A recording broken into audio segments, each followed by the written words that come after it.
While unintentional on my part, speaking up at the school board meetings did put me on the public stage, which led to a deluge of private messages from Morton's citizens regarding a plethora of the issues they've had with our school district. While a majority of these messages did involve bullying issues in our district, the second most common issue by far was the land deal, something I was personally completely unaware of until they brought it to my attention. I suspect I share that lack of awareness with the majority of Morton residents. So, to bring some of you up to date, in 2013, the school board at that time voted to purchase 124 acres of farmland from the Yorty Estates for $4.4 million. The reasoning behind this purchase was that it was the last contiguous piece of land within Morton city limits where a new school could potentially be built. Since many of our buildings are aging, the anticipation was that we would eventually need to construct a new school, and this would be the only way to keep it within town limits. The purchase was made in perpetuity. That means that the farmland would continue to be rented by the Yorty estate until the new school building was constructed on that land. So during that time, the district was earning somewhere between $40,000 to $50,000 a year on rental income.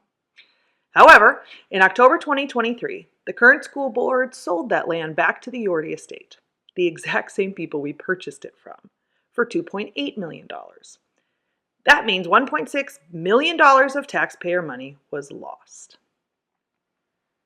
In investigating how this sale transpired, there are several things I would have done differently if I had been on the board. To start with, the decision to sell the land or to retain it as a future building site should have been a community decision, in my opinion. I would have advocated for a referendum allowing the community to vote on whether to sell the land or, at the very least, a public forum to gather input on the proposed sale.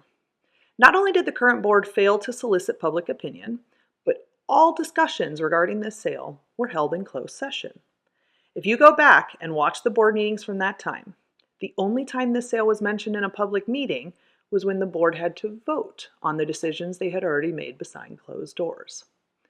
The second thing I would have done differently is to leverage the incredible expertise of our highly educated community members. As most of you know, I am a pediatrician, and I know my area of expertise. And trust me, finance and agriculture definitely are not it. So if you were wondering how I even knew what in perpetuity meant, it's because it wasn't hard to find community members to explain it to me. In just one day, I was able to connect with experts in finance, agriculture, and real estate development, and they walked me through the various options the board could have considered to maximize the value of this sale. They explained how the land could have been repackaged, rezoned, or even sold through alternatives to a blind auction, which is the method the board ultimately chose, leading to that $1.6 million loss. What's more, multiple experts told me the land was actually valued closer to $6 million, which means the financial loss to taxpayers could be closer to the $4 million mark. Yet, the current board failed to consult a single outside expert on ways to make this sale profitable.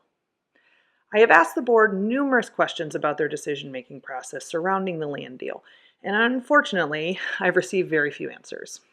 I did submit a FOIA request to obtain more information about the specifics of the sale, including whether or not selling it back to the Yorty estate had been discussed prior to listing it at auction.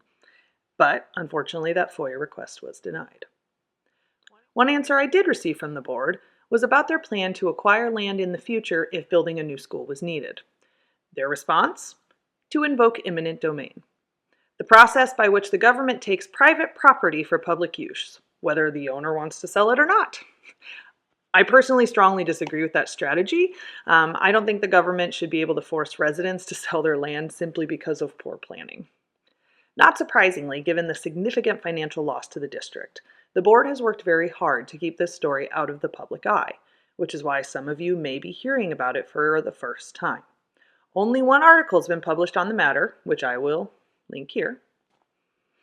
If I'm elected to the school board, I promise you that major decisions like this will be publicly discussed, and community members' opinions and expertise will be actively sought out. We must make the best financial decisions possible for our community, and that starts with transparency and accountability.